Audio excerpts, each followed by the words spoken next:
Kazino Admiral lažybos, Kazino Admiral. Nesaikingas lošimas gali sukelti priklausomybę. Sveiki! Paaiškėjo, kad Silvenas Francisko išvyksta iš Kauno Žalgirio ir po truputį atrodo, kad kauniečiai pradeda dėlioti savo gynėjų liniją. Atvyksta Seibinas Lee iš Anadolu Efeso, 1,88 cm ūgio įžaidėjas, turėjęs, neblogą sezoną vienoje iš prasčiausių Eurolygos komandų. Ir mums reikia suprasti vieną dalyką. Niekas neskambės taip gerai kaip Silvenas Francisko. Neras Žalgiris tokio lygio pakeitimo ir su tuo reikia susitaikyti. Kitas dalykas, su kurio reikia susitaikyti, yra tai, kad prancūzą bene greičiausiai pakeis du žaidėjai. Tai yra vienas, yra antrosios pozicijos krepšininkas, labiau orientuotas į taškų rinkimą ir būtent iš Efeso atvykstantis Seibinas Lee. Tai šiame video pasiaiškinsime, kuomgi yra geras tas Seibinas Lee, ką jis duos Žalgiriui, kur yra jo silpnosios pusės ir dar šiaip visokių pastebėjimų pateiksiu apie šį krepšininką.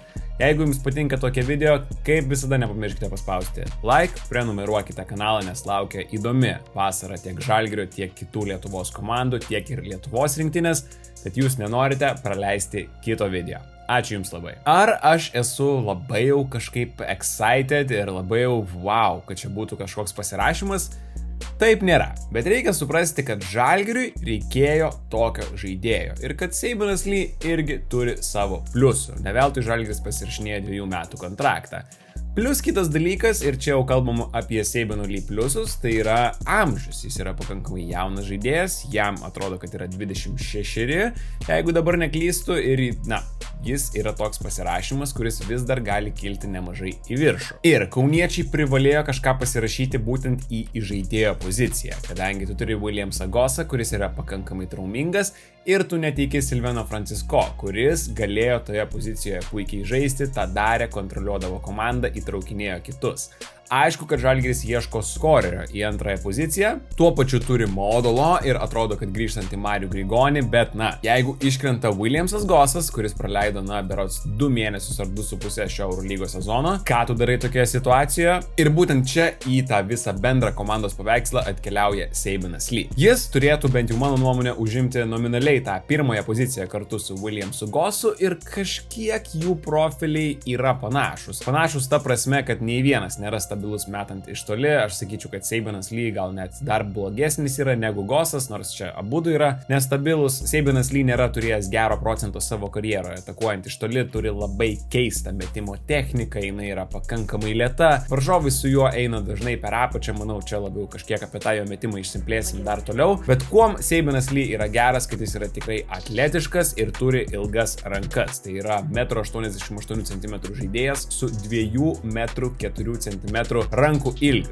Yra įspūdingas skirtumas į teigiamą pusę ir tai jam padeda tiek puolime, tiek gynyboje. Eurolygoje nėra, kad Seibinas Lee labai turėjo kažkokių tais didelių momentų. Po Manisos siautėjimo BCL ten kelias rungtynes jis iš karto buvo įmestas į ugnį Tel Avivo Maccabi komandoje. Ten nėra, kad atrodė labai gerai, tuomet jį pasirašė Pirėjo Olympiakosas, ten jis irgi nėra, kad labai tiko.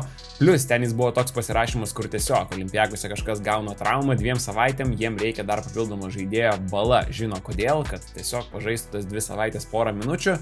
Ir plus tu Barcoko sistemose irgi užtrunki, kol pripranti ir nežinau, ar Seibinas Lee buvo tinkamas iš žaidėjas tai sistemai. Šiame sezone, tu tarpu perėjęs į Anadolu Efes, jis turėjo visai nemažą vaidmenį, bet labai prastoje komandoje, ten buvo žiauriai daug traumų ir ten jis turėjo tikrai nemažą vaidmenį, daug žaidė su kamuoliu. Ir manau, kad Žalgiris į šią poziciją nelabai kažką ir galėjo geresnio rasti už dar pakankamai adekvačią kainą Eurolygos mastais. Efese Seibinas Lee darė tikrai pozityvių dalykų nemažai. Daug. Jis beje turėjo vieną iš geriausių komandoje tą net reitingų, kuris pasako, kiek komanda ėjo į pliusą, kuomet Seibinas Lee buvo aikštelėje ir kaip komanda žaidė, kuomet jo nebuvo aikštelėje. Tai su jo aikštelėje Efesas netgi buvo teigiama komanda keliais taškais, o kuomet jo nebuvo aikštelėje, ten jau būdavo visiška tragedija, kadangi tiesiog Anadolu Efesas labai turėjo mažai žaidėjų ir daug traumų. Taigi, Seibinas Lee 26 metai, tuoj sueis 27 birželio 23 dieną. Žmogus, kuris,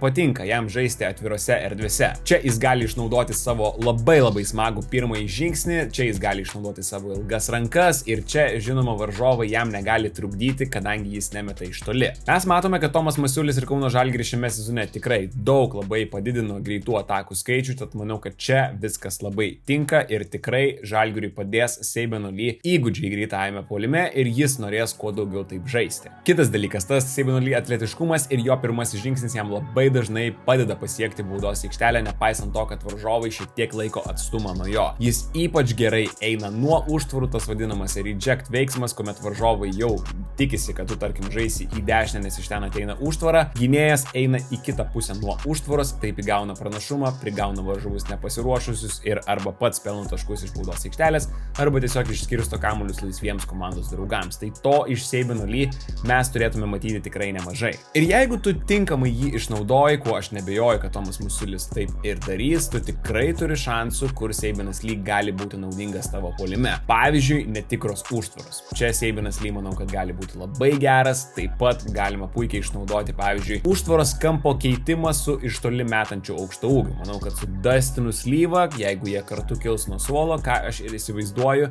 tai tikrai gali būti neblogas kombo ir opcija Žalgirio puolime. Slyva kyla ir arba stato užtvarą, arba nestato, arba keičia užtvaros kampą ir Seibenas Lee turi progą tiesiog verštis į baudos aikštelę, jam atsilaisvina koridoriai. Ir jau varžovai turi rinktis, kurį žaidėją palikti. Na, nepatogi situacija įsivaizduoju varžovams jau dabar. Jeigu imant visus Eurolygos įžaidėjus ir gynėjus, tai yra imant pirmas dvi pozicijas, Seibenas Lee buvo 16 visoje Eurolygoje pagal tai, kaip dažnai jis atsidurdavo tarp visų gynėjų prie krepšio. Ir tuo pačiu jis užėmė 17 vietą pagal vieną tašką aplink krepšį. Tai yra byloja apie tai, kad Seibenas Lee yra pakankamai geras ir solidus užsibaigėjas, kai susikuria tas progas. Vėlgi, čia jam padeda ir neblogas atletiškumas, ir ilgos rankos, ir jo mėgstami sustojimai ant dviejų kojų, pagazdinimai metant į krepšį.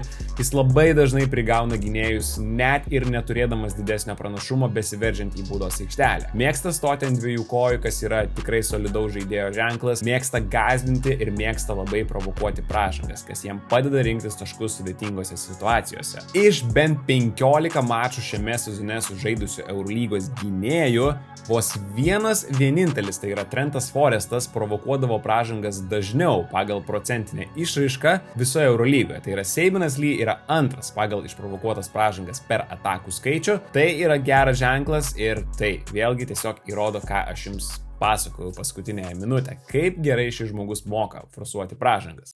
Kazino Admiral lažybos. Nesakingas lošimas gali sukelti priklausomybę. Seibenas Lee mėgsta žaisti vienas prieš vieną situacijose. Ar jis yra ten juose labai efektyvus? Na, čia pat ir pasirodo jo turbūt nestabilumo dalykas. Jis viename mače gali tau labai lengvai, gražiai sužaisti, suversti 20 taškų, išdalinti 5 perdavimus. Kitame mače jis gali nepataikyti nei vieno metimo iš 6 ir tu tiesiog, sakysi, nesukrito metimai. Bet čia ir yra didžiausias Seibeno Lee minusas, neleidžiantis jam kilti į Eurolygos grandus, tai yra jo pataikymas. Jis turi metimą, kuris atrodo taip įdomiai, sakykime taip. Lėtas išmetimas, kažkiek iš šono. Tikrai tu užtrunki laiko, kol atlieki tą metimą, tai net jeigu ir varžovai palieka pakankamai erdvės, dažnai būna, kad jie sugeba paliesti jo metamą tolimesnį vidutinį arba tritaškį. Jeigu neimant Seibeno Lee atliktų metimų iš kampų, kur dažniausiai, tau tas progas sukuria kiti žmonės, šiame sezone Seibenas Lee ant viršaus tritaškio yra pataikęs vos 24% tolimų metimų, 23 iš 95. Tolimas vidutinis 23%, šiek tiek arčiau artimas vidutinis 34% ir vienintelė zona, kuris gerai atakuoja, tai yra iš po krepšio realiai. Ten sumesti 54% tokių metimų. Ir vėlgi, varžovai dažnai eina per apačią jo 2 prieš 2 situacijose, limituodami tiesiog tą jo ir atletiškumą, ir kūrybą kitiems komandos draugams. Jis pabaigė Eurolygą su 0 tritaškių iš 10 per pastarąsias 5 rungtynes. Tai tikrai ne tas rodiklis, kurį nori girdėti. Kitas dalykas neigiamas iš to atsiverintis yra tai, kad varžovai dažnai atsitraukinėja, jis nenori mesti vis tiek tų tolimų metimų, jis vis tiek bando eiti į žmonių krūvą, ieškoti prasiveržimų, ieškoti metimų arčiau. Iš to yra daug kontakto, iš to gali kilti klaidos ir to mes galime tikėtis iš Seibeno Lee ir Kauno Žalgiryje. Gerai, o jūs klausėt, kaip Seibenas Seibinas Lee yra gynyboje, nes mes žinome, kad, Tomas Masiulis tikrai nori kuo daugiau žmonių su gera gynyba. Seibinas Lee nėra kažkoks labai aukštas žaidėjas, bet aišku, jam padeda ir neblogas jo atletiškumas bei ilgos rankos. Čia tikrai yra 2 dalykai, kurie padeda. Kartais Efese buvo toks dalykas, kad stebint, man atrodydavo, kad, Seibinas Lee dabar čia yra pirma opcija ir jam ta gynyba netaip jau labai rūpi. Iš kitos pusės, dabar aš taip galvoju apie tą situaciją, jis į Kauno Žalgirį tikrai atvyksta ne pagrindiniu įžaidėjų būti. Manau, kad vis tiek Gosas bus pagrindinis įžaidėjas, Seibinas Lee kils nuo suoliuko. Galbūt jie kažkiek žais ir kartu, bet, nežinau, tuo turbūt smarkiai abejoju. 2 žmonės, kurie nemeta į krepšį, nemanau, kad jie čia kažkaip dera tarpusavyje. Bet kokiu atveju, mažesnė rolė, manau, kad iš karto suponuoja tai, kad tu gynyboje turi būti daug aktyvesnis. Kartais būdavo tokiose situacijose, pavyzdžiui, po susikeitimų, kad Seibinas Lee kažkiek patingi, lengvai praleidžia savo aukštesnį varžovą, nes aš čia jau atsidūrė sunkioje situacijoje prieš aukštesnį žmogų, ką aš jau padarysiu čia, per daug nesistengsiu, vis tiek nelabai turiu šansų. Tai būdavo tokių situacijų, bet manau, kad Kaune viskas tas pasikeis ir čia irgi priklauso nuo trenerio, irgi priklauso nuo tavo išsireikalavimo. Kalbant apie navigaciją pick and rollų situacijose, kaip žaidėjas lenda iš užtvarų, manau, kad Seibinas Lee turi pakankamai neblogus įgūdžius, kad būti geru gynėju ties kamuoliu. Jis visą savo karjerą turėjo nemažą, tai yra aukštą, būtent perimtų kamuolių procentą dėl tų savo ilgų rankų ir dėl to, kad, žino, kur tikėtis vieno ar kito varžovo veiksmo. Yra toks dalykas su juo, kad jis kartais per lengvai užstringa prie užtvarų, tai yra šiek tiek palieka tarpą tarp savęs ir gynėjo, tuomet jam yra sunkiau išlysti iš tų užtvarų, jis turi dalyti tokį didesnį lanką, kažkiek atsilieka ir tada jau varžovai kūrėsi tas 2 prieš 1 situacijas. Tai bus labai įdomu pasižiūrėti vėlgi, kaip toje mažesnėje rolėje Kauno Žalgiryje jis atrodys, bet aš manau, kad žaidėjas tikrai turi ir gerą pirmą žingsnį, gerai juda pakankamai šonu ir turi ilgas rankas. Čia su teigiama energija, su reikiama koncentracija tikrai galima žengti į priekį ir būti daugiau negu solidžiu šioje kategorijoje žaidimo. Norėtųsi, kad kartais jis daugiau pakovotų dėl pozicijos su aukštaugiais po išsikeitimų, bet bus labai įdomu pasižiūrėti, kiek tų susikeitimų bus Žalgiryje kitame sezone, jeigu į komandą atvyks Jonas Valančiūnas. Ir pabaigai mes galime pakalbėti apie tolimesnę komandos projekciją. Bus įdomu stebėti, ar Carsonas Edwardsas pavyks jį įkalbėti atvykti į Kauną. Matome, kad, atrodo, kad nėra tarp pirmų opcijų Edwardso sąraše Kauno Žalgirio, nors Žalgirio sąraše dabar jau Edwardsas kaip ir yra turbūt vienas iš pagrindinių taikinių.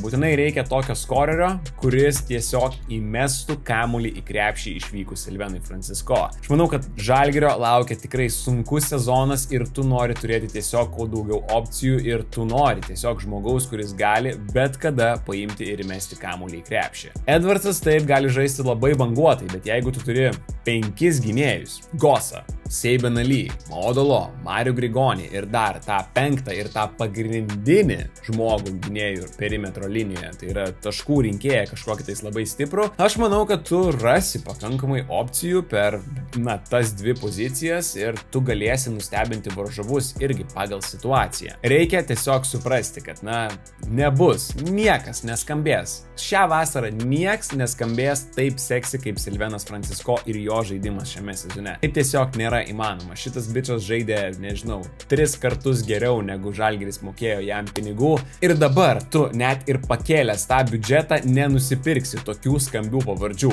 Silvenas Francisco vienoje lentynoje su Žanu Monteru. Mes matome, kokius pinigus abu gaus šie žaidėjai šią vasarą. Aplink Gosą ir Seibiną Lee reikia metikų, kadangi abu nori verštis, mėgsta verštis, Seibinas Lee dar ir mėgsta vidutinius metimus pasvaidyti. 1 prieš 1 situacijose jis dažnai bando remtis tokiais stebekais į šoną, mėgsta ir tokį sidestepą, jeigu reikia atlikti tritaškį, bet vėlgi. Visų pirma, Seibinas Lee yra apie prasiveržimus, apie greitas atakas, apie 1 prieš 1 žaidimą. Mėgsta jis įtraukti ir komandos draugus, ypač kai pavyksta sutraukti papildomą gynėją baudos aikštelėje. Gali jis atlikti perdavimą, tai nėra vien tik tai žmogus, kuris yra apie taškų rinkimą, apie 1 prieš 1 žaidimą, geba įtraukti ir kitus savo komandos draugus. Taip, kad bus labai įdomu pasižiūrėti, ką jis duos Kaune. Tokio žmogaus Žalgiryje reikėjo, nes likti su vieninteliu Williamsu Gosu į žaidėjo pozicijoje, čia būtų, čia jau būtų labai didelis vabank Žalgirio įimas. Gerai, kad tokio nėra ir dabar lauksime, kas atvyks į tą antrąją poziciją, ar tai bus Carsonas Edwardsas, ar tai bus kažkas kitas. Tikiuosi, kad jums patiko, paspauskite like, nepamirškite prenumeruoti kanalą, jeigu dar to nebuvote padarę iki dabar ir labai įdomu jūsų nuomonės. Parašykite komentaruose tiesiog, kaip jaučiatės, kad Sabinas Lee atvyksta į Kauną ir ko tikitės iš jo. Ačiū, kad žiūrit, geros savaitės. Iki. Kazino Admiral lažybos. Nesakingas lošimas gali sukelti priklausomybę.